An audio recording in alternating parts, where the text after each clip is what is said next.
جنت میں خدا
بلند صلوات.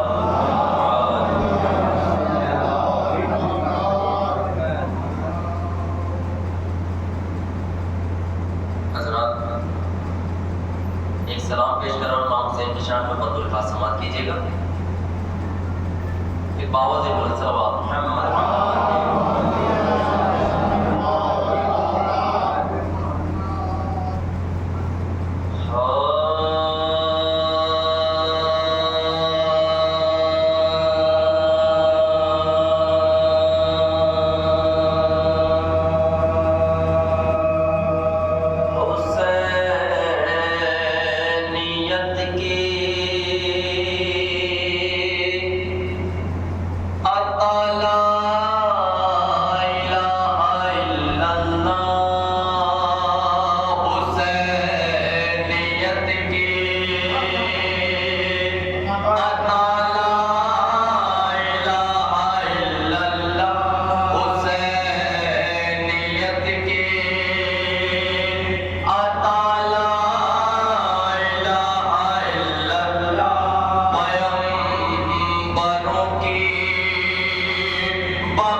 جب مجلس حاکم میں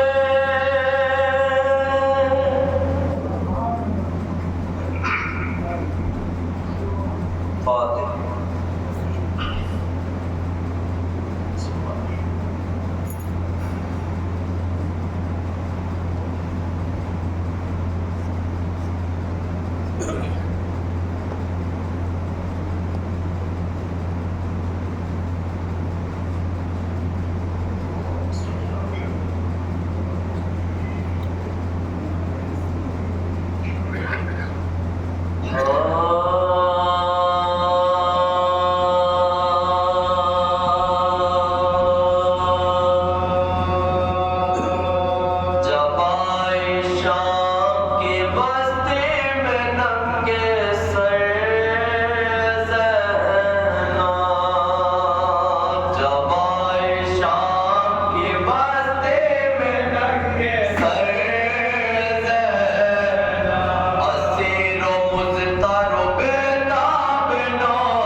سامعین عباس رجیٹری صاحب بہترین آشارہ گھر والے کا نئے مسیح پڑھ کر شاید یہ مولوی کی بارگاہ میں ان کے مصنوعات کا خطبہ پیش کرا. بہترین کلام پڑھا لا الہ الا اللہ امام حسین کے حوالے سے. تمام مذہب کا بہت بہت تشریف آگے لیجیے, بہت جگہ ہے کہ بات میں آنے والوں کو تکلیف نہ ہو. صلوات پڑھتے ہوئے محمد والے محمد آئیے آگے.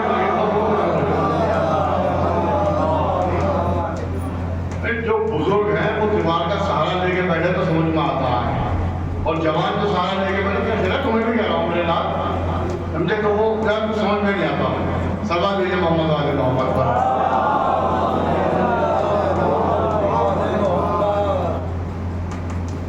ایک اور صلوات کا سہارا دیجیے.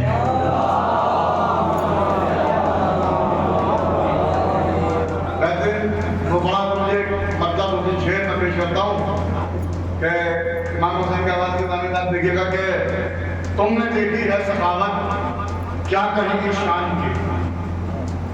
تم نے دیکھی ہے سخاوت کیا کہیں گی شان کی, ہے ضرورت شاہ کو مقتل میں بھی مہمان کی. تم نے دیکھی ہے سخاوت کیا کہیں گی شان کی, ہے ضرورت شاہ کو مقتل میں بھی مہمان کی. اور کر کے سجدہ مل رہے ہیں ایک دوسرے سے گلے, کر کے سجدہ مل رہے ہیں ایک دوسرے سے گلے. عید ہے پیغمبروں میں تیسری شعبان کی, عید ہے پیغمبروں میں. یہ شعر پڑھنا نہیں تھا لیکن میں رب کے لیے شعر پڑھ رہا ہوں. شعر کی تو اور پڑھ لیں کہ کر کے سجدہ مل رہے ہیں ایک دوسرے سے گلے. عید ہے پیغمبروں میں تیسری شعبان کی کہ طفل نو آغوش میں چہرے پہ ممتا کی نظر, طفل نو آغوش میں چہرے پہ ممتا کی نظر. ماں تلاوت کر رہی ہے بولتے قرآن کی, ماں تلاوت کر رہی ہے بولتے قرآن کی, ماں تلاوت کر رہی ہے بولتے قرآن کی. واقعہ کربلا سے پہلے زمین کربلا کے کئی نام آئے تاریخ میں. کسی نے نینوا کہا, کسی نے ماریا کہا, لیکن شہادت امام حسین کے بعد تمام نام ختم ہونے کے بعد نام رہ گیا کربلا. تاریخ کے اندر نام رہ گیا فقط کربلا میں شہید. اور اس سے پہلے وہ چٹیاں میدان تک کچھ نہ تھا. جب امام حسین کی شہادت ہو گئی تو آج پوری دنیا جا رہی ہے, ہر ایک کا اشتہار کیا کہ میں کربلا ہوئی ہوں, کہیں جاؤں نہ جاؤں مولا مجھے کربلا کی زیارت ضرور نصیب کرتے ہیں. چیپ پیش کرتا ہوں کہ ایک طفلے کو آغوش میں چہرے پہ ممتا کی نظر, طفلے کو آغوش میں چہرے پہ ممتا کی نظر. ماں تلاوت کر رہی ہے بولتے قرآن کی کہ پھول صحرا میں کھلا کر حضرت شبیر نے, پھول صحرا میں کھلا کر حضرت شبیر نے یک بہ یک قسمت بدل دی تختے ریگستان کی. پھول صحرا میں کھلا کر حضرت شبیر نے یک بہ یک قسمت بدل دی تختے ریگستان کی. پھول صحرا میں کھلا کر ایک مصرع ہوا تھا. دیکھیے نازل بھی میں ہوں, پیش نازل بھی میں ہوں. فقط یہ دیکھیے بس میرے بعد کتلاؤ کارواں ہے. صلوات علی محمد والے محمد. مصرع تھا حسین دیکھیے گا, روز پڑھتی ہے قصیدہ کربلا کلثوم کا, روز پڑھتی ہے قصیدہ کربلا کلثوم کا. چار چار مصروں میں کلام کا 4-5 شعر ہے. کیا دیکھیے صلوات کا سہارا دیجیے تو میں پیش کرتا ہوں.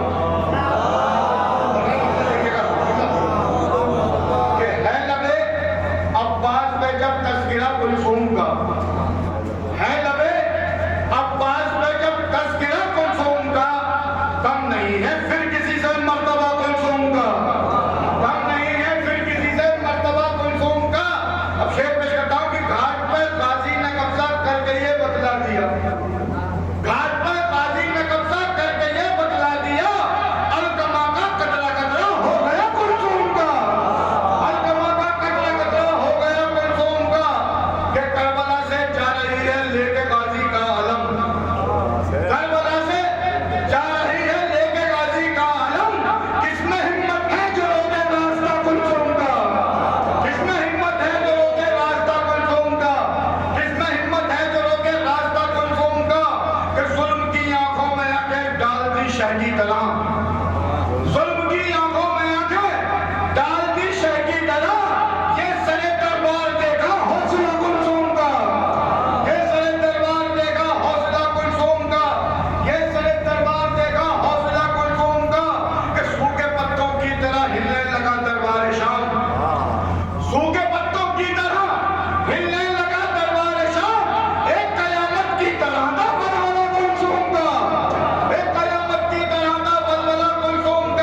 کی قسم، روٹیاں گھر سے گئی تو رب اکبر کی قسم، انما کلثوم کی ہے حلقہ کلثوم کا، انما کلثوم کی ہے حلقہ کلثوم کا۔ گر یقین میرا نہیں تو پوچھ لو تاریخ سے، گر یقین میرا نہیں تو پوچھ لو تاریخ سے۔ روز پڑھتی ہے قصیدہ کربلا کلثوم کا، روز پڑھتی ہے قصیدہ کربلا کلثوم کا، کہ کربلا کے بعد انور آیت حق کی طرح، کربلا کے بعد انور آیت حق کی طرح تذکرہ کرتے ہیں اب تک انبیاء کلثوم کا، تذکرہ کرتے ہیں اب تک انبیاء کلثوم کا۔ آئیے اللہ کی مصطفیٰ کے ساتھ میں پڑھے حضرت احترام کے ساتھ حجت اسلام خطیب عالم محمد مولانا شہباز قادری صاحب کی بارگاہ میں ملتمس ہوں کہ وہ رونے کے منبر ہو کر مومنین کو اپنے کلام بلاغت سے ملتمس فرمائے۔ آپ لوگ نعرہ سرور بھی محمد و آل محمد۔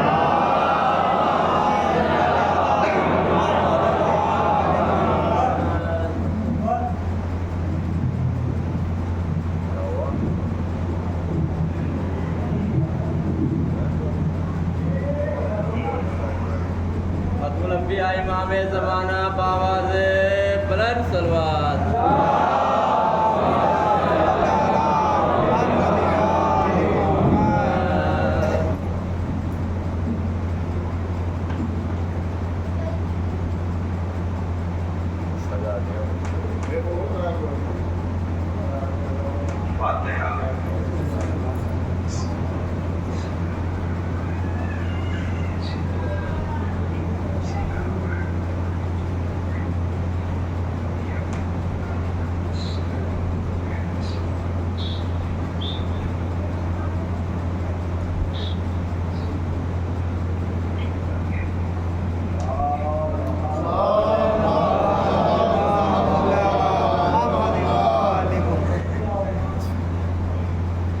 اعوذ باللہ من الشیطان اللعین الرجیم، بسم اللہ الرحمن الرحیم، الحمد للہ رب العالمین، الصلاة والسلام وتحیت والاکرام علی النبی المکی المدنی القرشی الحاشمی الابتہی، مولانا و مولا الثقلین جد الحسن والحسین ابی القاسم محمد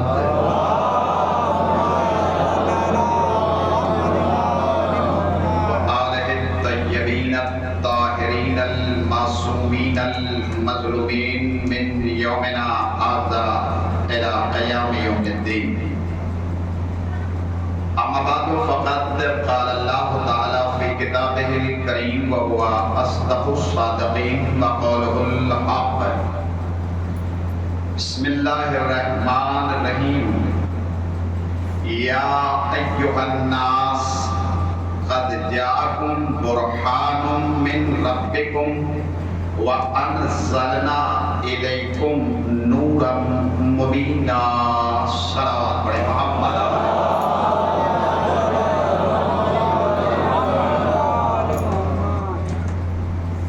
خالق کون و مکان، مالک ارض و سما، رازق جن و انسان، نباتات و جمادات کا کردگار، کائنات کا پروردگار، دل کی دھڑکنوں سے بلند ہونے والی آوازوں کا سننے والا، ہر ذی روح کو اس کا رزق معین وقت تعین پر ارسال کرنے والا، دھڑکتی ہوئی زمین پر پہاڑوں کی میخیں گاڑنے والا، بدون ستون بغیر ستون کے نیلگون شامیانہ لٹکانے والا، اور اس کو نجوم سے مزین کرنے والا، شمس و قمر کی قندیلوں کو نور بخش کے ظلمت کو دور کرنے والا، زمین پر مخملی فرش بچھانے والا، خطہ عرض کو اشجار سے زینت بخش کے، اشجار کو اسمار سے مزین کرنے والا، سمندروں میں موجوں کی طغیانی کو روا اور باقی رکھنے والا، علی کل شیء قدیر خدا اپنی پاک و طاہر و اطہر کتاب میں انسانیت کو متوجہ کرتے ہوئے یہ ارشاد فرما رہا ہے کہ اے لوگو، ہم نے تمہاری طرف برہان اور نور مبین کو بھیجا ہے۔ اب اگر کسی کے بھیجے میں اس کا بھیجا ہوا نہ آئے تو وہ اس کا قصور ہے، بھیجنے والے کا قصور نہیں ہے۔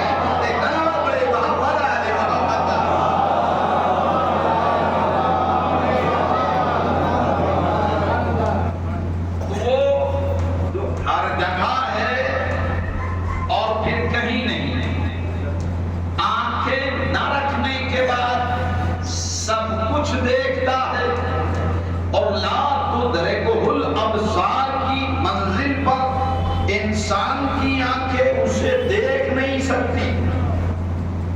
جسم نہ رکھنے کے بعد ہر جگہ موجود رہتا ہے، کان نہ رکھنے کے باوجود چیونٹی کی صدا کو بھی سن لیتا ہے، اور دل نہ رکھنے کے باوجود اہل دنیا میں بسا رہتا ہے۔ یعنی جو اللہ جل شانہ اپنے گھر میں نہیں آتا وہ مومن کے دل میں آ جاتا ہے۔ سلامت پڑے محمد والے محمد۔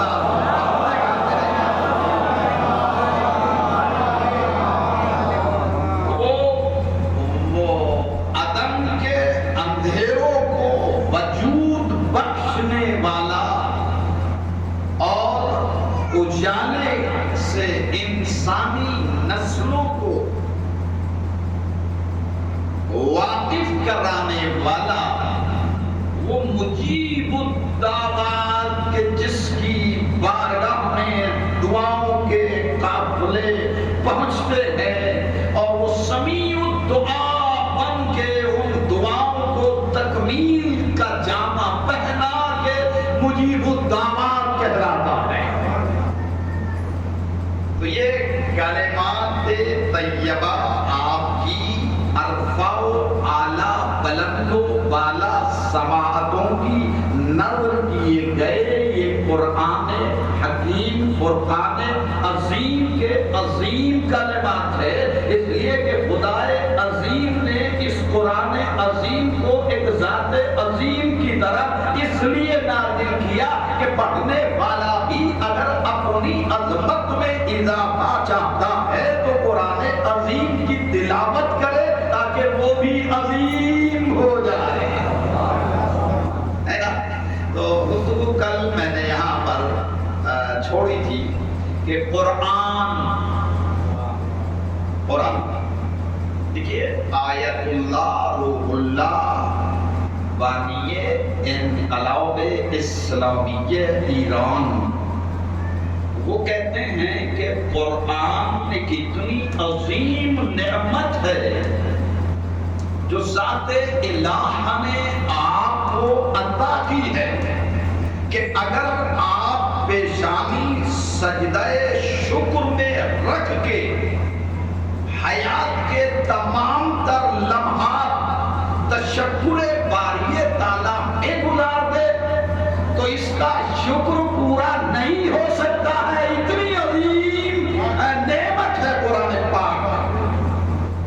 زندگی شکر کے سجدے کے حوالے کر دی جائے اس بات کو لے کے کہ خالق کائنات نے ہمیں قرآن مجید جیسی عظیم نعمت عطا دی ہے تو زندگیاں ناکافی ہیں، شکر مکمل نہیں ہو سکتا۔ اتنی عظیم نعمت ہے یہ قرآن پاک۔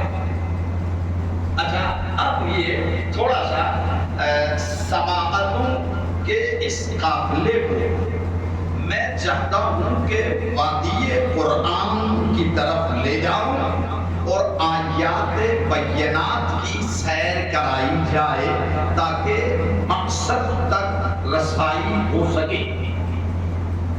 قرآن اللہ کا کلام ہے، یہ سب جانتے ہیں۔ اچھا، یہ قرآن سب سے پہلے کہاں تھا؟ اس کے نزول کی کچھ منزلیں ہیں۔ پہلی بات تو یہ کہ نازل جو لفظ ہے نا، نازل، قرآن مجید میں مختلف مقامات پر تنزیل ہے، نازل ہے، انزال ہے، اس طریقے کے مشتقات استعمال کیے گئے، میں بلا بتایا۔ لیکن نازل کے معنی کیا ہے؟ نازل کے معنی کسی شے کا بلندی سے پستی کی طرف آنا، یہ اس کا نزول کہلاتا ہے۔ اچھا، نزول کی دو قسمیں ہیں۔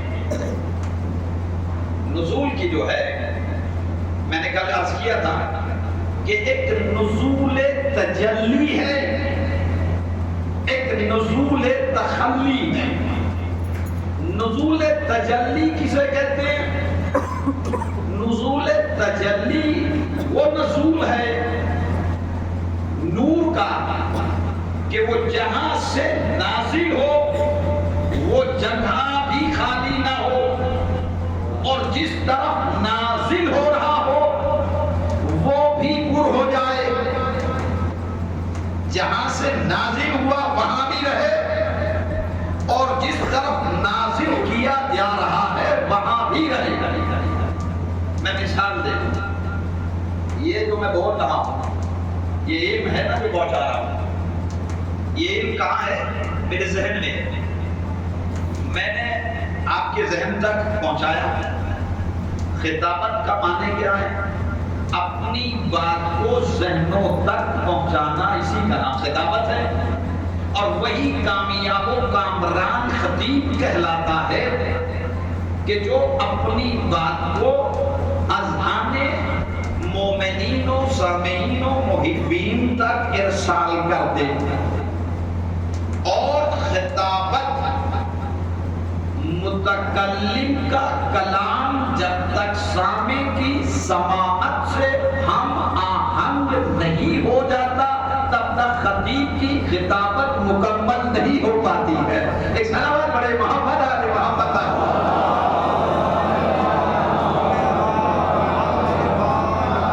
کہ آپ علم لینے کے لیے آئے ہیں تو تھوڑا سا اس نہج سے بھی سماعت فرمائیں کہ نزول تجلی جہاں سے نازل ہو وہاں بھی رہے، اور جس طرف نازل ہو رہا ہو وہاں بھی پہنچ جائے۔ یہ جو میں علم آپ کے سماعتوں تک پہنچا رہا ہوں تو میں نے اپنے ذہن سے کہاں منتقل کیا؟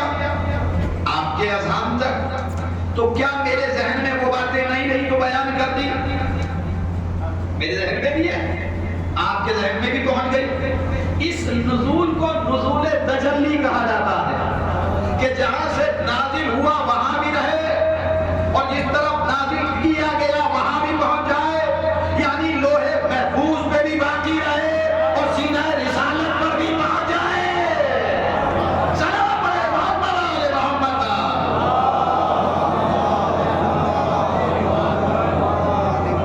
یہ ہے نزول تجلی۔ اب نزول تخلی کسے کہتے ہیں؟ کہ جہاں سے نازل ہو وہ جگہ خالی ہو جائے، اور جس طرف نازل کیا جا رہا ہو وہ جگہ پر ہو جائے۔ یہ نزول تخلی ہے۔ ایک گلاس میں پانی لے کے آپ نے ایک بڑے سے پاٹ میں، برتن میں اوپر سے جب ڈالا تو نزول کا مطلب کیا ہے؟ بلندی سے کسی چیز کا پستی کی طرف آنا، یہ اس کا نازل ہونا ہے۔ تو ایک نازل ہونے کی قسم کیا ہے؟ کہ جہاں سے نازل ہوا وہاں بھی رہے، جس طرف نازل کیا گیا وہاں بھی پہنچ جائے، نہ وہاں کچھ کمی رہے، نہ جہاں پہنچایا جائے وہاں کمی ہو، بعینہ ہی وہاں بھی پہنچ جائے، اور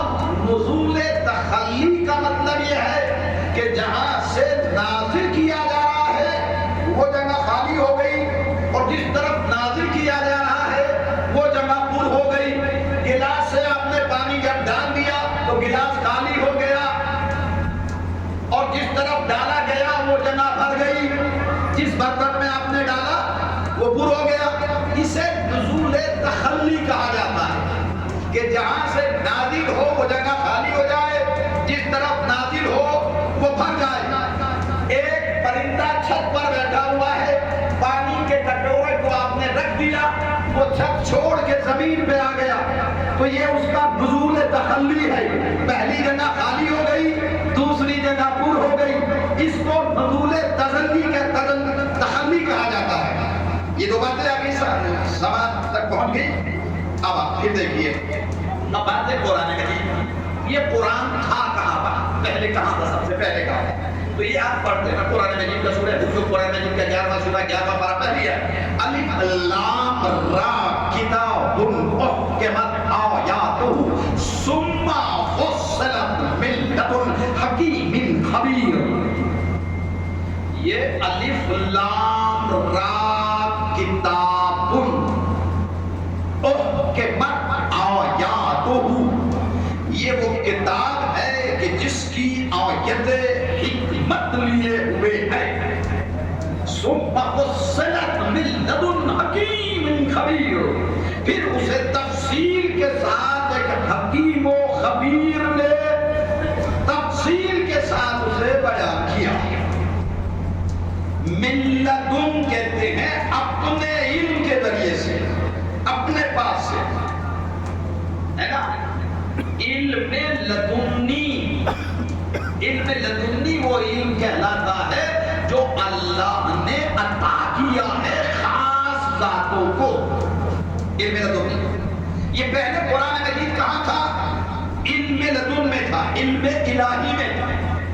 علم الہی سے پھر نازل ہوا زمین مشیت پہ آیا، اور زمین مشیت سے پھر سورہ البروج جو 85 نمبر کا سورہ ہے، 30ویں پارے میں ہے، 21 اور 22 دو آیتیں ہیں، بل ہوا قرآن مجید فی لوح محفوظ، پھر اس قرآن مجید کو لوح محفوظ میں محفوظ کیا گیا ہے نا۔ علم الہی سے زمین مشیت میں آیا، زمین مشیت سے پھر یہ لوح محفوظ میں محفوظ کیا گیا، اور لوح محفوظ سے پیشانی اسرافیل پر رونما کیا گیا، پیشانی اسرافیل پر اس قرآن پاک کو ظاہر کیا گیا، اور پیشانی اسرافیل سے اللہ نے پھر حکم دیا قلم کو، ہے نا، قلم کو حکم دیا کہ اسے تحریر کرے، اور پھر قلم نے اسے تحریری شکل میں واضح کیا، اور پھر کافی وقت کے بعد پھر جبریل کی طرف منتقل کیا گیا، اور پھر جب جبریل کو یہ قرآن دیا گیا تو سورہ شورى 26واں سورہ 19واں پارہ آیت نمبر 93 نظر بہ روح الامین نظر قلبک، اس کے لانے والے کا نام روح الامین ہے، روح الامین ہے، اس کے ساتھ ایک لفظ لگا ہوا ہے امین۔ یہ اتنا بڑا مجمع میرے سامنے بیٹھا ہے، یہ بچہ بھی جانتا ہے امین کسے کہتے ہیں۔ امین کہتے اسے ہیں جو امانت کی حفاظت کرتا ہے۔ تو جب اللہ نے جبرائیل کو قرآن دیا تو ایک ٹائٹل دیا امین کا، اس کا مطلب یہ ہے کہ یہ قرآن امانت ہے، تم اس کے امین ہو، اور اس امانت کو بغیر کسی خیانت کے رسول تک پہنچا دو۔ بھئی یہی تو کام تھا جبرائیل امین کا، کہ اللہ نے جب قرآن جبرائیل کو دیا تو ایک ٹائٹل دیا امین کا، کہ یہ امانت ہے، تم اس کے امین ہو، اور بلا کسی تردید کے اور بغیر کسی رد و بدل کے بعین ہی اس امانت کو رسالت تک پہنچا دو، یہ تمہاری ڈیوٹی ہے، یہ تمہارا ورک ہے، تمہارا کام ہے۔ جبریل کی ذمہ داری اتنی ہے، امین بن کے جاؤ، یہ امانت لے کے رسول تک پہنچا دو۔ تو جبریل قرآن پیغمبر کو پڑھانے آئے تھے یا امانت پہنچانے آئے تھے؟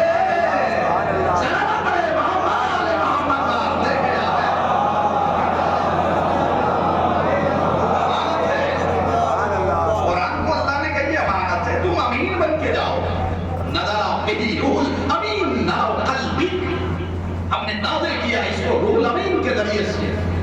تو یہ جبریل کی ڈیوٹی اور ذمہ داری اتنی تھی کہ اس امانت کو بغیر خیانت کے رسالت تک پہنچا دے. جب تک اس کے ہاتھ میں قرآن تھا جبریل کے، یہ امین تھا. اور جیسے ہی اس نے پیغمبر کی طرف منتقل کیا تو اب رسول امین کہلانے لگا، اور قیامت تک رسول امین ہی کہلا رہا ہے. سلام پڑے محمد علیہ محمد.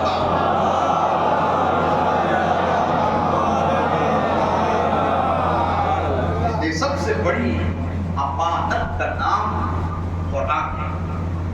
یہاں تک بات میں سمجھتا ہوں بڑی ایزیلی اذہان تک پہنچ گئی ہوگی. تو اب قرآن لے کے کون آیا؟ جبریل لے کے آئے. کب لے کے آئے؟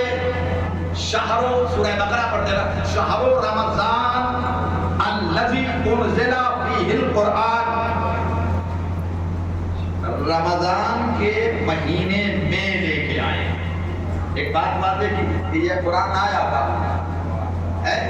شہر رمضان الذی انزل فیہ القرآن ھدی للناس وبینات من الھدی والفرقان. رمضان کے مہینے میں آئے. چلیے ایک بات اور واضح ہوئی کہ قرآن جب نازل ہوا تو کون سے مہینے میں؟ رمضان المبارک کے مہینے میں نازل ہوا. یہاں تک ذہن. لیکن اب یہ دن میں آیا یا رات میں آیا؟ یہ قرآن دن میں آیا ہے یا رات میں آیا ہے؟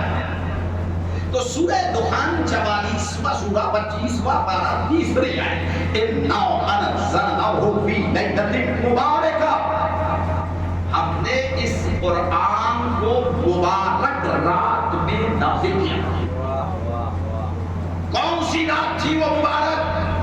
سورہ قدر 97 نمبر کا سورہ ہے. بچے کے ذہن میں محفوظ ہے. 30ویں جز میں ہے اِنَّا أَنزَلْنَاهُ فِي لَيْلَةِ الْقَدْرِ. وہ رات قدر والی رات تھی جس رات میں ہم نے قرآن کریم کو نازل کیا. قدر والی رات تھی، یعنی شب قدر میں نازل ہوا. اور پھر کہتا ہے رات کی عظمت کو مد نظر رکھتے ہوئے وَمَا أَدْرَاكَ مَا لَيْلَةُ الْقَدْرِ. تم کیا جانو شب قدر کیا ہے؟ یعنی یہ خود کہہ رہا ہے، یعنی تم درک نہیں کر سکتے شب قدر کی عظمت کو. تمہیں اتنا ادراک نہیں ہے کہ شب قدر کی عظمت کو تم درک کر سکو. تم کیا جانو، یعنی تم بے قدروں کو کیا معلوم کہ قدر والی رات کیا ہے. اور اس کے بعد پھر وہ کہتا ہے کہ لیلۃ القدر خیر من الف شہر. ایک رات 1000 مہینوں سے افضل ہے. ایک رات 1000 مہینوں سے ارفع و اعلیٰ، بلند و بالا اور افضل ہے. ایک رات ایک ہے. آج تک کسی کلمہ پڑھنے والے کی سمجھ میں یہ رات نہیں آئی. یہ رات آج تک کسی کی سمجھ میں نہیں آئی. ارے جس رات میں قرآن نازل ہوا، جب وہ رات سمجھ میں نہیں آتی تو جس ذات میں قرآن نازل کیا گیا. سلام پڑے محمد علیہ محمد.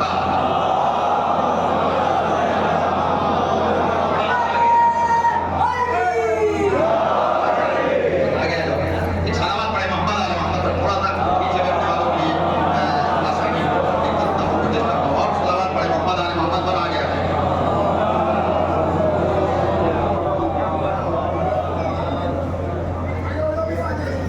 ایک اور بلند ترین صلوات جاگتے ہوئے پڑھے.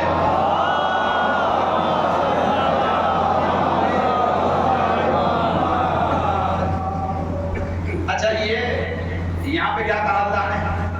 قرآن مجید کو ہم نے ایک رات میں نازل کیا.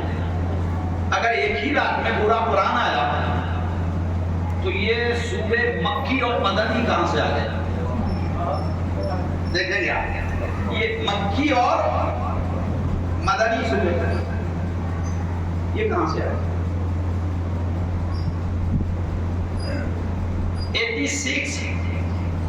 86 سورے مکی ہیں، 28 سورے مدنی ہیں۔ 28 سورے مدینے میں آئے اور 86 سورے، ٹوٹل کتنے ہیں؟ 114۔ سوروں کی تعداد کتنی رکھی ذات واجب نے؟ 114۔ جب بھی آپ 114 لکھتے تو پہلے ایک ہی لکھیں گے نا، 14 کو بعد ہی میں لکھیں گے بھائی، 14 بعد ہی میں تو لکھیں گے نا، پہلے تو ایک لکھیں گے، تو ایک تو اسی کو دے دیتا ہے۔ اب اس ایک سے پوچھیں کہ یہ 14 کس خوشی میں رکھے؟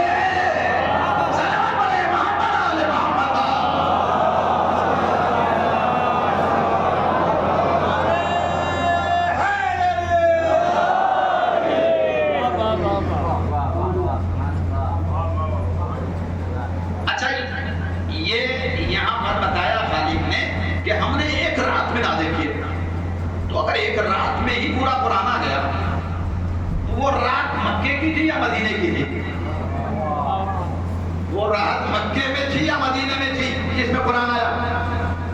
اگر آپ کہیں کہ وہ مدینے کی تو پھر یہ 86 سورے تو قرآن کے وہاں آئے ہیں مکے میں، اور آپ کہہ رہے ہیں کہ ایک ہی ساتھ میں پورا قرآن آ گیا، تو کنٹرڈکشن ہو گیا نا بھئی۔ ادھر آیتیں کہہ رہی ہے کہ ہم نے قرآن کو شب قدر میں نازل کیا، سورہ دخان کی آیت نے کہا ہم نے مبارک رات میں نازل کیا، دونوں آیتوں نے یہ تصدیق کی کہ پورا قرآن نازل ہو گیا۔ تو پھر یہ 114 سورے جن کی شان نزول آپ دیکھتے ہیں تو 86 سورے آپ کے مکی ہیں، 28 سورے جو مدنی ہیں، اور پھر ایک ساتھ میں نہیں آئے بھائی۔ اگر قرآن ایک ہی رات میں آیا تو غار حرا میں پھر کیا آیا تھا؟ خیبر میں پھر کیا نازل ہوا تھا؟ خندق میں پھر کیا نازل ہوا تھا؟ دعوت ذوالحجرہ میں پھر کیا نازل ہوا تھا؟ غدیر میں کیا نازل ہوا تھا؟ اگر ایک ہی ساتھ میں قرآن آ گیا تو پھر یہ مکی اور مدنی سورے سے مانے دار ہے۔ 114 کی جو گنتی ہے وہ الگ الگ ہے۔ نہیں، پھر اب دوسری آیت میں آپ کی سماعت ہو کے کچکول میں ڈالنا چاہتا ہوں۔ سورہ قرآن مجید کا یہ سورہ بھی دیکھیں، سورہ دہر 76 سورہ 29 12 اور 23 ہے۔ اِنَّا نَحْنُ نَزَّلْنَا عَلَيْكَ الْقُرْآنَ تَنزِيلًا، ہم نے تمہاری طرف پیغمبر جس قرآن کو نازل کیا اسے ایک ساتھ نہیں، تنزیلا، جستا جستا نازل کیا۔ اب یہاں الگ بات ہو گئی نا، وہاں پورا قرآن نے نازل کیا، یہاں کیا ہے؟ جستا جستا۔ اگر نزول میں بھی دو قسمیں، ایک ہے دفعی، ایک ہے تدریجی، اور دونوں آیتوں سے ثابت ہے، دونوں آیتوں سے ثابت ہے۔ دفعی سورہ قدر کہہ رہا ہے یہ دفعی ہے، سورہ دخان نے بتایا کہ دفعی ہے، دفعی کا مطلب آنے واحد میں آ گیا، ایک ہی ٹائم میں آ گیا۔ اور سورہ دہر کی آیت جو 23ویں آیت ہے یہ کہہ رہی ہے کہ یہ جو ہے تدریجی ہے، درجہ بدرجہ نازل ہوا، جستا بجستا نازل ہوا، کبھی مکے میں نازل ہوا، کبھی مدینے میں نازل ہوا، کبھی خیبر میں نازل ہوا، کبھی خندق میں نازل ہوا، کبھی احد میں نازل ہوا، کبھی بدر میں نازل ہوا، کبھی منبر میں نازل ہوا، کبھی مسجد میں نازل ہوا، کبھی گھر میں نازل ہوا، کبھی صحرا کے گھر میں نازل ہوا۔ مختلف ہے نا، اس کے نزول کی جو جہتیں ہیں وہ مختلف ہے۔ تب دو نزول کی جہتیں ہو گئی، ایک دفعی ہے ایک تدریجی ہے۔ لیکن امام جعفر صادق علیہ السلام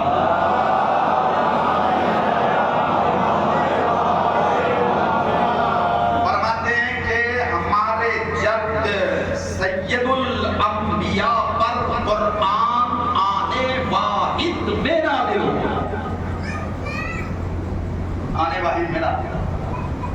شیخ صدوق علیہ الرحمہ اپنی کتاب امالی میں یہ تحریر کرتے ہیں کہ قرآن ایک ساتھ دفعتاً یعنی آنے واحد میں بیت معمور پر نازل ہوا۔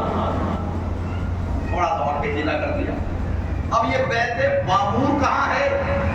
عرش پر اللہ نے ایک مکان بنایا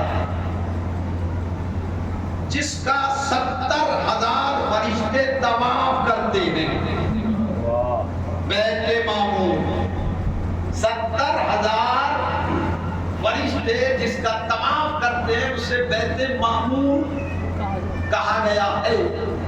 اچھا، یہ بیت معمور پر نازل کیا گیا پورا قرآن مجید شیخ سلوکی لکھتے ہیں، اور بیت معمور کو پھر واضح کیا کہ جیسے یہ بیت اللہ سرزمین مکہ پر ہے، لوگ اس کا طواف کرتے ہیں، ایسے ہی بیت معمور عرش پر ہے، ملائکہ اس کا طواف کرتے ہیں۔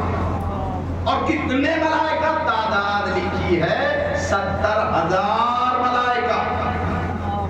اتنی رحم میں رہے، کتنے فرشتے؟ 70,000۔ اور جو ایک بار طواف کرتے ہیں پھر انہیں دوبارہ پرمیشن نہیں ملتی۔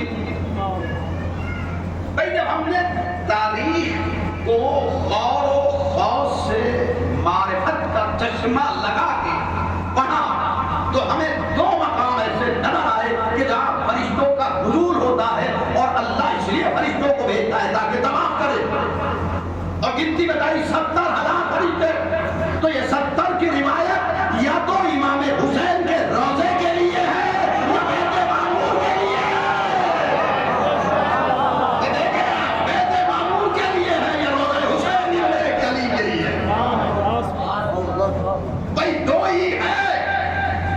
عظمت والے مقام نگاہ بصیرت میں عرش پہ بیت معمور ہے، فرش پہ روضہ حسین ابن علی ہے۔ سلام پڑھے محمد آل محمد پر۔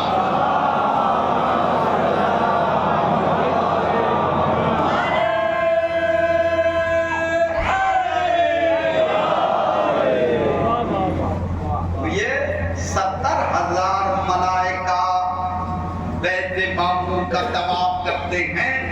پھر کہتے ہیں تاریخ کے مورخ جو حفظ اہل بیت رکھنے والے ہیں،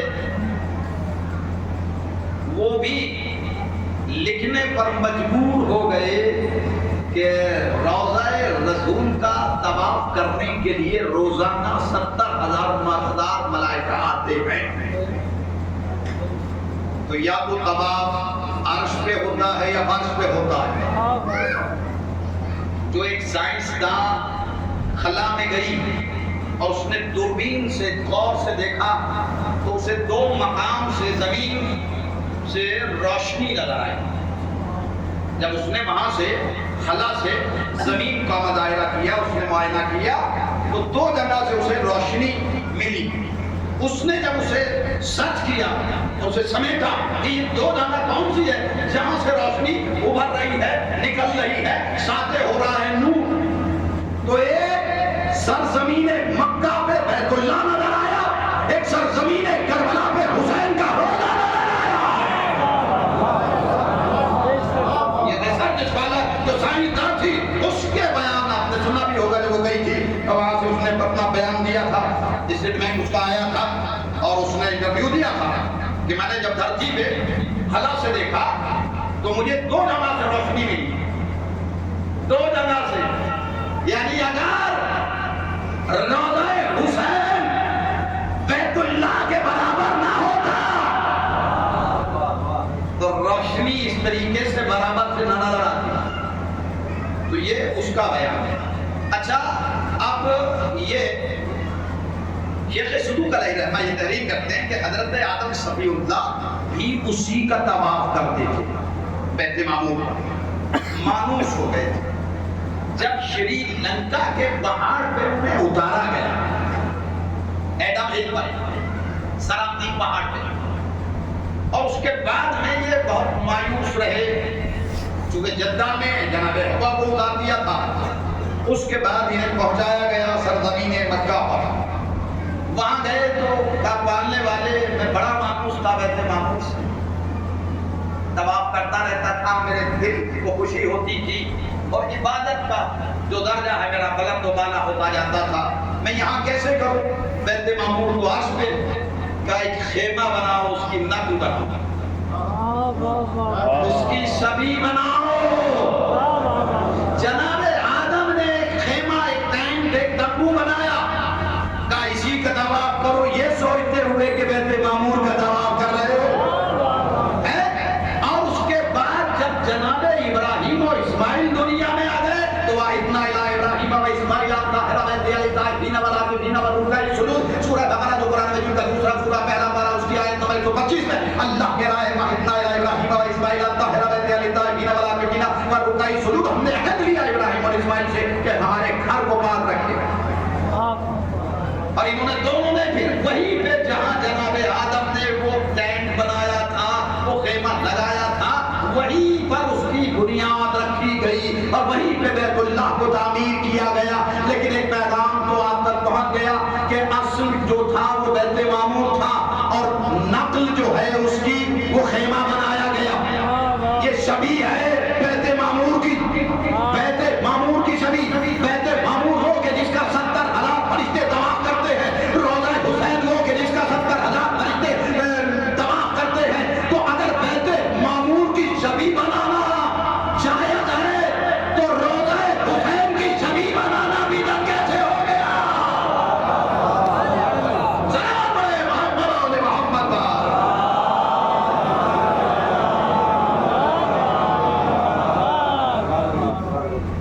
بھئی اگر اس کی بیت معمور کی شبیہ آدم کے ذریعے سے بنوا کے آدمیوں کو یہ پیغام دیا تھا تیلہ نے کہ شبیہ بنانا یہ ہماری طرف سے حکم ہے شبیہ بناؤ تو اب جہاں بھی شبیہ بن رہی ہے بدعت کا فتویٰ دینے والا غور کرے کہ وہ کتنا بڑا بدعتی ہے کہ جو سنت الہی کو بدعت بتا رہا ہے ارے تمہارے باپ آدم نے سب سے پہلے شبیہ بنائی تو اگر آدم کی اولاد ہو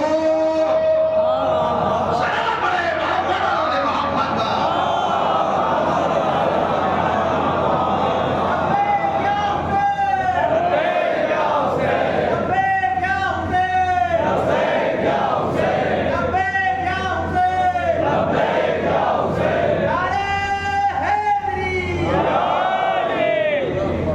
اچھا اب یہ کہ بیت معمور بے قرآن مجید پورا آن واحد میں منتقل کیا گیا نازل کیا گیا شیخ مفید علیہ الرحمن نے وضاحت کرتے ہوئے یہ بتایا کہ بیت معمور کوئی اور چیز نہیں ہے قلب رسالت مآب ہی بیت معمور ہے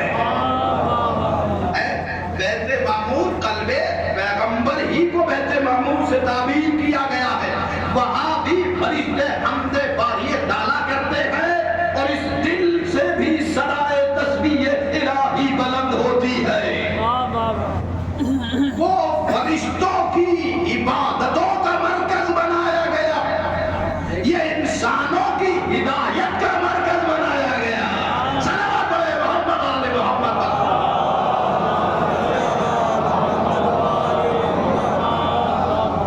تو کہا اِنَّا أَنزَلْنَاهُ فِي لَيْلَةِ الْقَدْرِ ہم نے قرآن کو شب قدر میں نازل کیا اور کس کے ذریعے نازل کیا یہ بھی میں نے بتایا سورہ شورہ 26 سورہ 19 آیت نمبر 93 میں بتایا نزل بہ روح الامین علی قلبک اس لانے والے کا نام روح الامین ہے اور کہاں نازل کیا یہ سورہ فرقان جب آپ پڑھتے ہیں 25 سورہ 18 پارہ پہلی ہے تبارک الذی نزل القرآن علی عبدہ لیکون للعالمین نذیرا پاک و متبرک ہے خدا کے جس کے سینے پر قرآن مجید کو اس لیے نازل کیا گیا تاکہ اس کے ذریعے سے لوگوں کو ڈرایا جائے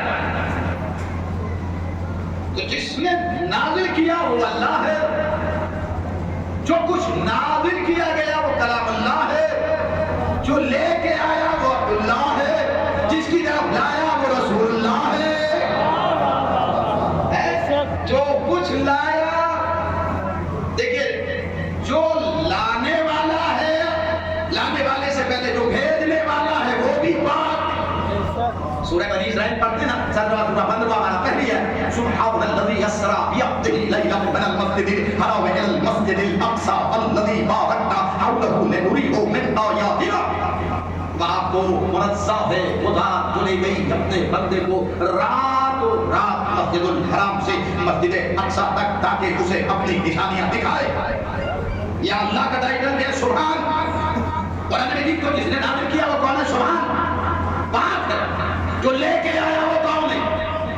سورہ نحل 16 سورہ 14 آیت نمبر 102 قل نزلہ بروح القدس من ربک بالحق، میرے حبیب کہہ دو کہ ہم نے اس سے قرآن کو نازل کیا روح القدس کے ذریعے سے۔ قدس ہے تقدس سے، تقدس کا مطلب ہوتا ہے پاکیزگی، تو جو فرشتہ لے کے آیا وہ بھی پاک، اور جس کی طرف لے کے آیا سورہ طٰہٰ 20 سورہ 16 پہلی آیت طٰہٰ انزلنا علیک الکتاب لتشقی، ایک پاک و منزہ ذات یہ قرآن ہم نے اس لیے تمہاری طرف نازل نہیں کیا کہ تم مشقت میں پڑ جاؤ، چونکہ قرآن مشقت میں ڈالنے والی کتاب کا نام نہیں ہے، مشقتوں سے نکالنے والی کتاب کا نام قرآن ہے، جبکہ خاموش ہے، لیکن خاموش کا مزاج یہ ہے کہ وہ پریشانیوں سے نکال لیتا ہے۔ تو اب اگر بولتا ہوا قرآن کسی کو ہلاکت کے گڑھے سے نکالتا ہوا نظر آئے، سلام پڑھے محمد علیہ محمد کا۔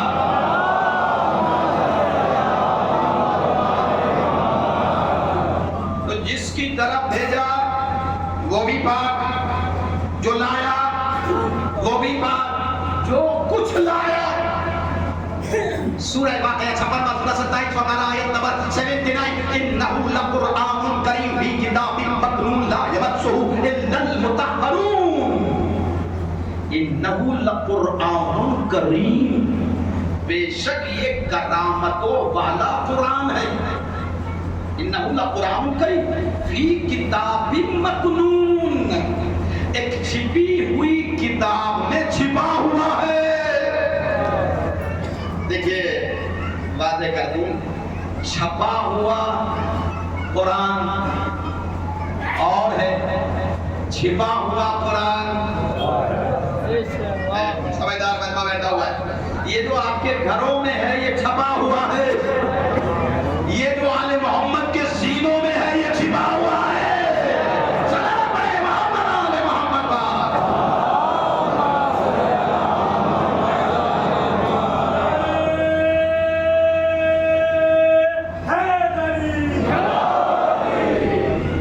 تو یہ کیا ہے؟ لوگ اس کے لیے کہنا اللہ نے انہو لقرآن کریم فی کتاب مکنون لا یمسہ الا المطہرون، یہ جو چھپا ہوا ہے اسے ہر ایرا غیرہ نتو خیرہ وغیرہ نہیں چھو سکتا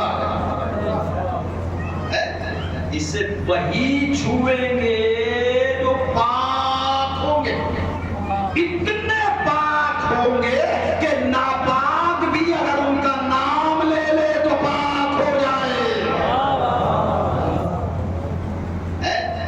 ناپاک بھی ان کا نام لے تو پاک ہو جائے۔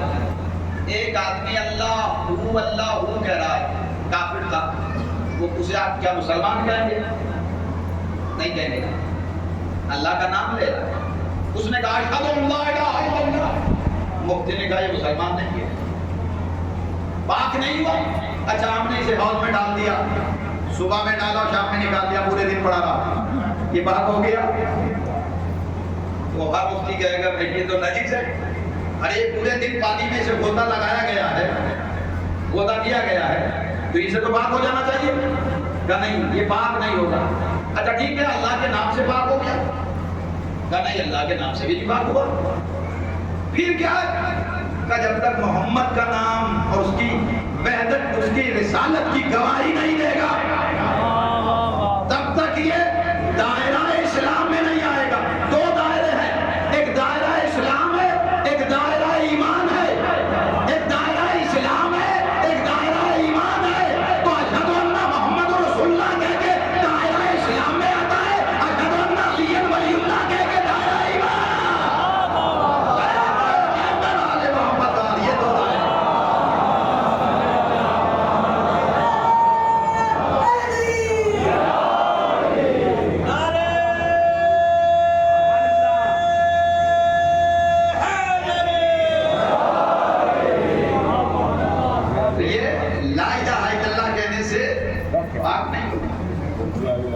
محمد رسول اللہ کہے گا تو اب دائرہ اسلام میں داخل ہو گیا، لیکن دائرہ ایمان سے ابھی دور ہے۔ دائرہ ایمان سے ابھی بھی دور ہے. دائرہ ایمان، دیکھیں ایمان کی بات آئی تو پھر میں تھوڑا سا کچھ آیات میں پڑھتا، لیکن ابھی یہ بات تو پوری ہو جائے نا، مکمل ہو جائے. تو جس نے نازل کیا وہ بھی پاک، جو لے کے آیا وہ بھی پاک، جو کچھ لایا وہ بھی پاک، جس کی طرف لایا وہ بھی پاک، جس نے نازل کیا وہ اللہ پاک، جو لے کے آیا وہ بندہ پاک، جو کچھ لایا وہ کلام پاک، جس کی طرف لایا وہ رسول پاک. اب قرآن کی پاک آیتیں پاک ذہن والے کی سمجھ میں آئے گی، ناپاک ذہن والے کی سمجھ میں نہیں آئے گی. سلام پڑھے محمد آل محمد با.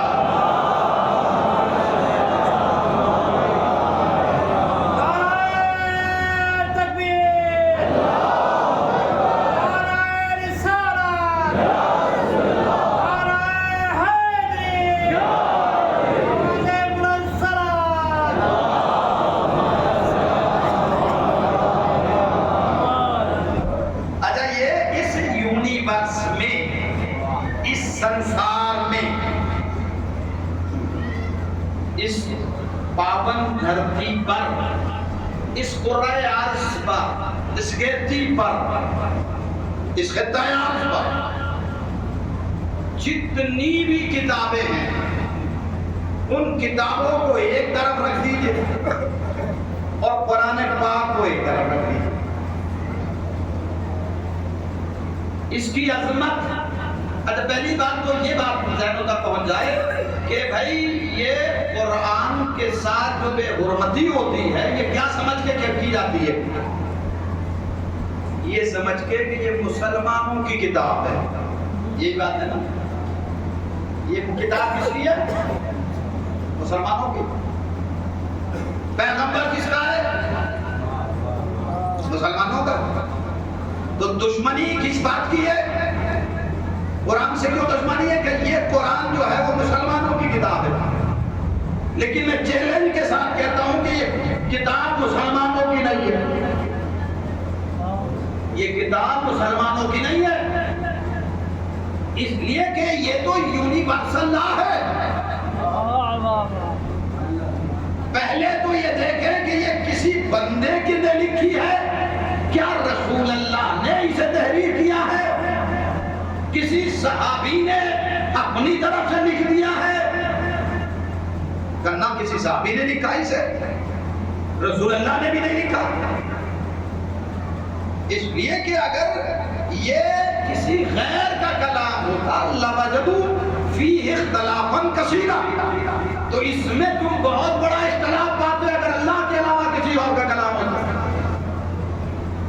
تو بھائی پھر یہ جو کہہ رہے ہیں نا کہ صاحب یہ یہودی بھی کہہ رہے ہیں کہ اس میں ہماری مخالفت کی گئی ہے قرآن مجید میں، یہ تو مسلمانوں کا ہے. عیسائی اس لیے دشمن ہے کہ اس میں مخالفت ہماری بیان کی گئی ہے، یہ مسلمانوں کا کلام ہے.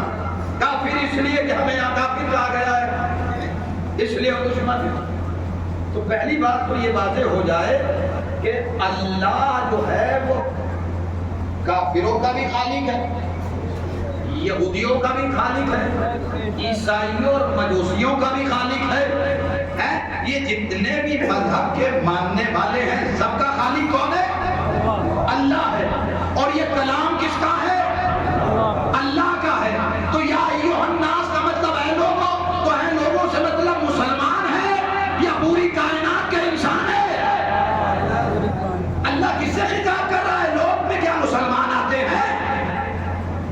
تو بھائی اگر جس کو بھی کوئی بات بری لگ رہی ہے تو وہ اسلام کو دوش نہ دے، اس لیے کہ یہ تو اللہ کا کلام ہے اور اللہ سب کا خالق ہے. باپ اگر بیٹے کو ڈانٹ رہا ہے یا الٹا سیدھا کہہ رہا ہے وہ اس کی بھلائی کے لیے کہہ رہا ہے چونکہ اسے ادھیکار ہے. تو اب اگر اللہ کسی کو برا کہے اپنے کلام میں تو یہ مسلمانوں کا قصور نہیں ہے، یہ تو اللہ کا کلام ہے. بھئی اللہ ہی تو کہہ رہا ہے، کوئی مسلمان تھوڑا ہی کسی کو برا کہہ رہا ہے. اب یہ قرآن کسے کو ڈانٹ رہا ہے، کسے برا کہہ رہا ہے؟ کہ بھئی اگر کوئی آدمی خاندان کا کوئی بڑا ہو چھوٹے کو کوئی غلط حرکت کرتے ہوئے دیکھے تو اسے ڈانٹنے کا ادھیکار ہے یا نہیں؟ تو اگر وہ کسی کو ڈانٹ دے یا کسی کو کہہ دیا کہ بچہ ہے، بچے کے اوپر سارا اس نے سب کیا، ٹیوٹر لگا دیا، ٹیوشن لگا دیا اور اچھے استادوں کا ٹیچروں کا اہتمام کیا، اور جب ایگزام ہوا اور بچہ فیل ہو گیا تو باپ کو غصہ آئے گا نہیں کہ ہم نے ساری فیسلٹی اس کے لیے فراہم کی اور اس کے باوجود یہ کہتے ہیں کہ صاحب یہ آپ ہر جمعے کو، جو ترجمہ بھی ہے نا، آپ ہر جمعے کو ہمیں برا کہتے ہیں، موسیٰ کے ماننے والے بھائی ہم کہاں برا کہہ رہے ہیں؟ کہا ہر جمعے کو آپ سورہ جمعہ پڑھا جاتا ہے تو اس میں سورہ جمعہ میں یہ آیت پڑھتے نہیں، حملت توراۃ ثم لم يحملها كمثل الحمار، یہ توریت اس طریقے سے انتظار دی ہے جیسے گدھے کے اوپر کتاب لا دی جاتی ہے۔ مثل الذین حملوا التوراۃ، ان کی مثال جو ہے تورات والوں کی ایسے ہے کہ جیسے گدھے پر، تو بھائی اللہ نے گدھا کہا ہے یا ہم نے کہا ہے؟ اگر بات اس اسٹوڈنٹ کو جو نالائقی کرنے کے بعد فیل ہو گیا اسے یہ کہے کہ بھائی بالکل گدھا کا گدھا رہ گیا ہے، یہ سارے پڑھا لکھا تو نے گدھے پہ لا دیا، اتنی محنت کی گئی، تو کیا اللہ کو یہ اتھارٹی نہیں ہے کہ موسیٰ جیسا نبی دیا، توریت جیسی کتاب دی، جنت سے کھانا منوایا اور اس کے باوجود تم گمراہ ہو گئے، تو اللہ کو ڈانٹنے کا حق ہے یا نہیں ہے؟ سلام پڑھے محمد آل محمد کا۔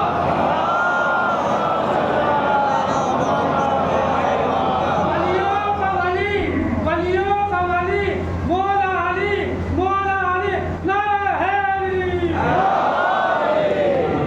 تو یہ آپ اللہ سے لڑیے، ہم سے کیا لڑ رہے ہیں؟ ہمارا کلام نہیں ہے تو تمہارا بھی کریٹر وہی ہے، تمہارا بھی پالن ہار وہی ہے، تمہیں بھی جیون دان کرنے والا وہی ایک ہی ایشور ہے، ہر ایک ریلیجن کی بک میں ایشور ایک کہا گیا ہے، اللہ ایک ہی ہے، نراکاری ہے، اس کا کوئی آکار نہیں ہے، اس کا کوئی جسم نہیں ہے، ماننے والوں میں اختلاف ہے، اللہ کی ذات میں کوئی اختلاف نہیں ہے، وہ کریٹر سب کا ہے، سب کا پالنہار ہے، سب کا خالق اور مالک ہے، سب کو پیدا کرنے والا وہی ہے، سب کو زندگی دینے والا وہی ہے، تو وہ اگر کسی کو ڈانٹتا ہے تو اسے مذہب کا چشمہ لگا کے نہ دیکھے، اللہ کے کلام کو مد نظر رکھتے ہوئے غور کریں کہ اللہ نے یہ سب کو جو ڈانٹا ہے، الگ الگ جو ڈانٹا ہے آیاتوں کے ذریعے سے، دیکھنے کی ضرورت یہ ہے کہ بھئی آپ کیوں دشمن ہمارے بن رہے ہیں؟ یہ تو ہمارا کلام ہی نہیں، اللہ کا کلام ہے۔ اگر کسی کی مذمت کر رہا ہے تو وہ دیکھے کہ اس سے کون سی مسٹیک ہو گئی جو اللہ کو یہ کہنا پڑ رہا ہے، بندوں سے کون سی ایسی خطا ہوئی ہے کہ وہ رحمان و رحیم اور کریم جو ہے وہ ناراض ہو جاتا ہے اور آیت نازل کر کے اپنے غصے کا اظہار کرتا ہے۔ تھوڑا سا غور کرنے کی ضرورت ہے۔ تو یہ کلام کس کا ہے؟ اللہ کا کلام ہے، اللہ کا کلام ہے، کسی بندے کا کلام نہیں ہے۔ اور اس کی شان کیا ہے، اس کی عظمت کیا ہے، ابھی چکے اور باقی دن ہے، انشاءاللہ وہ پھر بیان ہوتا رہے گا، کیونکہ وقت بہت بے وفا ہوتا ہے، بہت تیزی کے ساتھ گزر جاتا ہے۔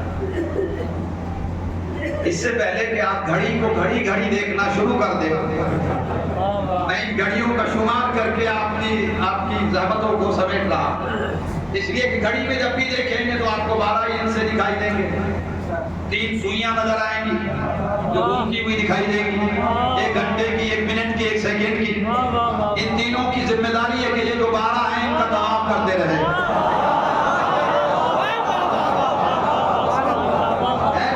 یہی ذمہ داری ہے نا، اس لیے کہ اگر یہ طواف کرنا بھول جائے تو انسان اوقات بھول جائے گا۔ سلام علیہ محمد آل محمد۔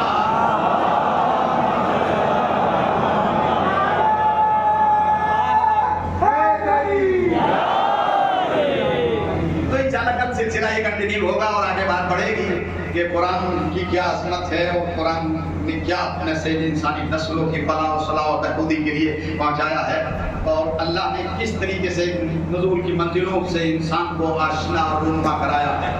قرآن مجید ہی ایک واحد کتاب ہے کہ کائنات عالم و آدم میں اب تک ایسی کتاب کسی کو ملی نہیں ہے جس کا یہ دعویٰ ہو. سورہ نام قرآن مجید کا چھٹا سورہ 7 پارہ 59 کی ہے. وَلَا رَتْبٍ وَلَا يَابِسٍ إِلَّا فِي كِتَابٍ مُبِينٍ. کوئی خوشبودار ایسا نہیں ہے جو اس روشن اور واضح کتاب میں نہ ہو. اتنا بڑا دعویٰ آج تک کسی کتاب کا نہیں سنا ہوگا جو دعویٰ قرآن کر رہا ہے. کوئی علم ہو آؤ ہمارے سینے میں, جسے ضرورت علم ہے وہ آئے اور اس بحر بے کنار سے علم کے موتیوں کو سمیٹ لے جائے. لیکن سمندر میں غوطہ لگانے کے لیے غوطہ خور کو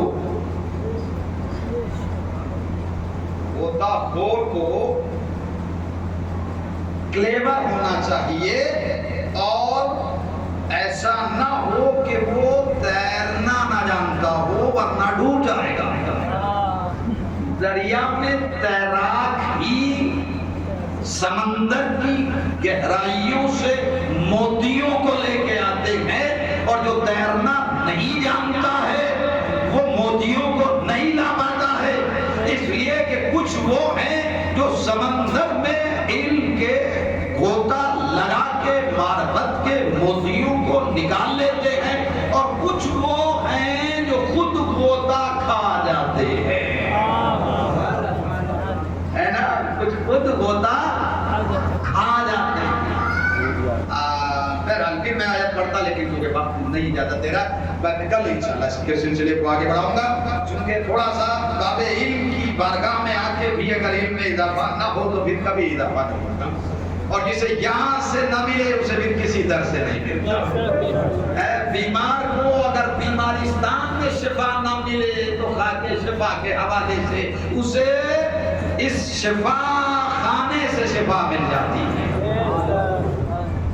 جو لا علاج ہوتا ہے اس کا بھی علاج اسی آستانے سے میسر ہوتا ہے. جس کا کوئی نہیں ہوتا ہے اس کا غریب حسین مددگار بنتا ہے. ہم و غم کا مارا ہوا در حسین پہ پیشانی جھکا دیتا ہے تو اس کے کشکول کو زہرا کا بیٹا کبھی خالی واپس نہیں پلٹاتا, بلکہ کشکول بات کو بھر کر کے اسے واپس دے. خود مصیبتوں کو برداشت کرنے والا, ظلم اور ستم کا نشانہ بننے والا, مظلومیت جس کی ذات پر احترام پذیر ہوتی ہے, وہ کتنے مظلوموں کی آوازوں کو سن کے پروانہ نجات عطا کرتا ہے. کتنے بے اولادوں کو وہ اولاد دے رہا ہے جس نے اپنی اولاد کو کربلا میں قربان کر دیا. کوئی بے اولاد ہوتا ہے, زہرا کے بیٹے میرے اولاد نہیں ہے, تجھے اصغر کا واسطہ, جس نے اپنے دودھ پیتے ہوئے بچے کو اس کی بارگاہ میں قربان کر. کڑیل جوان کے سینے سے جس نے بچی نکالی اور کلیجہ باہر نکل آیا, اور اس کے سامنے ایک جوان کا لاشا ہے لیکن دامن سر اس کے ہاتھ سے نہیں چھوٹتا. پالنے والے میرے سامنے فقر اسماعیل ہے تو میرے صبر کا امتحان دے رہا ہے. ایک 65 سال کا ضعیف, ایک 18 برس کا کڑیل جوان زخمی حالت میں سامنے لیٹا ہوا, برچھی کا پھل کلیجے میں ٹوٹ گیا اور اس بچی کے پھل کو نکالتا یا علی کہتا ہے اور یہ کہتا ہے بابا خیبر کا در اکھاڑنا آسان ہے, لیکن جوان کے سینے سے برچھی کا پھل نکالنا مشکل ہے. اور خدا کسی باپ کو یہ منظر نہ دکھائے کہتے کہ جو حسین نے کربلا کے دبتے ہوئے صحرا میں دیکھا کہ یہ برچھی کا پھل نہ نکلا بلکہ علی اکبر کا کلیجہ نکل آیا. اور ایک جوان نے ضعیف کے سامنے دم توڑا, جس نے اپنے جوان قربان کیے. آج بھی اس کے دروازے پر جب مرادوں کے کشکول لے کے جاتے, زہرا کے بیٹے میرے اولاد نہیں ہے, تجھے اکبر کا واسطہ ہے, تو دعا کرنے میں تاخیر ہوتی ہے, حسین کے ادا کرنے میں تاخیر نہیں ہوتی. کتنی سبیلیں لگائی جاتی ہیں دنیا میں حسین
رب العزت کے واسطے محمد آل محمد کا ہماری مختصر سی باتوں کو قبول فرما۔ جو آواز حسین کے من میں بلند ہوتی ہے ان آوازوں کے اوپر رحمت نازل فرما۔ سیدہ کے اجڑے ہوئے گھر کا پرسہ دینے کی ہمیں توفیق عطا فرما۔ شہزادی آپ کے ناصروں کے نذرانے کو قبول کرے، شہزادی آپ کی آمد کو قبول کرے، شہزادی آپ کی بخش عزا کو قبول فرمائے، آپ کے ماتم آپ کے نوحے کو قبول کرے۔ جو نذرانہ آپ پیش کر رہے ہیں بارگاہ اہل بیت میں شہزادی اس کو مقبولیت کے درجے پر فائز کرے۔ جو بھی شیعہ نے حیدر کررار بیمار ہے کربلا والوں کے صدقے میں اللہ کے کائنات شفائے کاملہ اور عاجلہ عطا فرما۔ جو بے نمازی ان کو نمازی بنا، جو بے روزگار ان کو روزی عطا فرما، جو مقروض ان کے قرض سے ادائیگی فرما، جو بے اولاد انہیں کڑیت جوان اکبر کے صدقے میں اولاد عطا فرما۔ شیعہ نے حیدر کررار جہاں جاوے ان کی جان مال عزت و آبرو ناموس کی حفاظت فرما، عظمت عالیہ کی حفاظت فرما، علماء حق کے سائے کو ہمارے سروں پر باقی رکھ، جب تک کائنات میں زندہ رہے بلائے آل محمد ہمارے سینوں میں بائندہ رہے، جب دنیا سے جائے تو بلائے آل محمد لے کے جائے۔ یا سریع الرضا اغفر لمن لا یملک الا الدعاء، شب جمعہ بھی ہے، ہاتھ اٹھا کے آواز دیجئے یا سریع الرضا، یا سریع الرضا اغفر لمن لا یملک الا الدعاء۔ اے بہت جلد راضی ہونے والے، یہ تیری بارگاہ میں پھیلے ہوئے ہاتھ متمنی ہے، تو مستجاب الدعوات ہے، تو دعاؤں کا سننے والا سمیع الدعا ہے، ان کے دل کی دھڑکنوں کی آواز کو سن لے۔ شب جمعہ ہے، پروردگار اس شب کا واسطہ کہ جو بھی اس بارگاہ آقا میں دست دعا بلند کر کے دعا گو ہیں، ان کی تمام نیک حاجتیں نیک تمناؤں کو پورا فرما۔ جو بھی نیک حاجت لے کے تیری بارگاہ میں آیا ہے خالی ہاتھ اس کو تجھے واسطہ حسین غریب کا خالی ہاتھ نہ جانے دینا، اس کے دامن کو مرادوں سے پور کر دے، اور جہاں جہاں بھی شیعہ نے حیدر کررار ان کی جان مال عزت و آبرو کی حفاظت فرما۔ دنیا ظلم و جور سے بچ چکی ہے، جلد سے جلد یوسف زہرا کے ظہور میں تاجیل فرما، اور ہمیں ان کے انصار و اعوان میں شامل فرما۔ ربنا تقبل منا انک انت السمیع العلیم برحمتک یا ارحم الراحمین۔ اللہم صل علی محمد و آل محمد۔